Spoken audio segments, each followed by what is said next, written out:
Hello guys, welcome back to my channel Pachu's blog. അപ്പോൾ നമ്മൾ ഇന്നത്തെ പരിപാടി എന്താണെന്ന് വെച്ചാൽ ബീഫ് ഫ്രൈ ആണ് കേട്ടോ. അപ്പോൾ നമുക്കിത് നന്നായിട്ട് കഴുകിയെടുക്കണേ.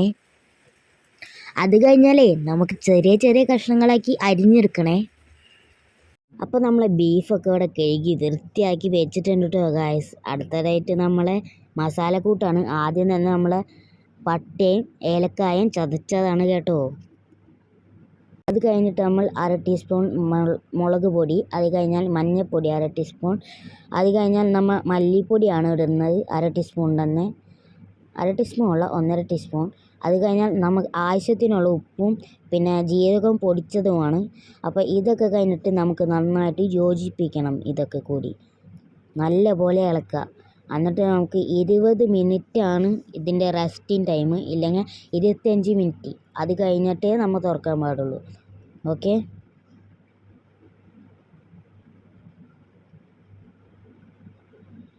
അപ്പോൾ കൂട്ടുകാരെ ഇതേ ബീഫൊക്കെ സെറ്റ് ആയിട്ട് കേട്ടോ. അതിന് നമുക്ക് ഒന്ന് വേവിച്ചെടുക്കണം കുക്കറിൽ വെച്ചിട്ട്. ബീഫ് ഇവിടെ വേവിച്ച് വെച്ചിട്ടുണ്ട് കേട്ടോ. അപ്പം നമ്മളെ കൂട്ടുകാരെ ഇത് നമ്മളെ മസാല വറുത്ത് വെച്ചേക്കുന്നതാണ്.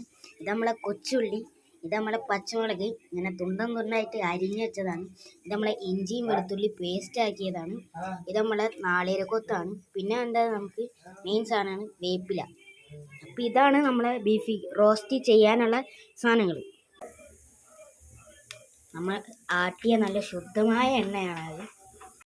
ചൂടായ ഉള്ളിലേക്ക് കറിവേപ്പില, വെളിച്ചെണ്ണ, തേങ്ങാക്കൊത്തിട്ട് ഒന്ന് ജസ്റ്റ് ഫ്രൈ ആക്കുക.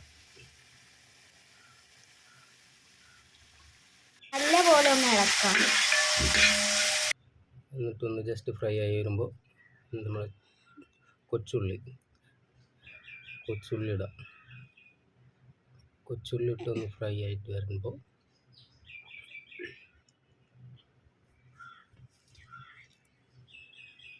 അങ്ങനെ ഫ്രൈ ആയിട്ട് വരുമ്പോൾ കുറച്ച് പച്ചമുളക് അതിലേക്ക്,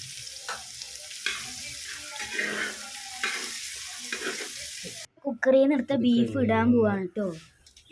ബീഫ് കുക്കറിൽ നിന്ന് ഡയറക്റ്റ് അതിലേക്ക് തട്ടിയിട്ട് മസാലയും കൂടിയിട്ട് നന്നായിട്ട് ഫ്രൈ ആക്കി എടുക്കുക. ജലാംശം തീരെ ഉണ്ടാവാൻ പാടില്ല.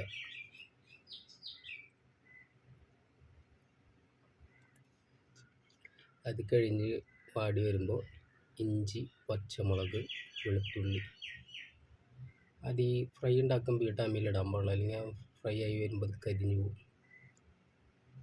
അങ്ങനെ ഞങ്ങളെ ബീഫ് ഫ്രൈ തേങ്ങാക്കൊത്തിട്ടത് റെഡിയായി.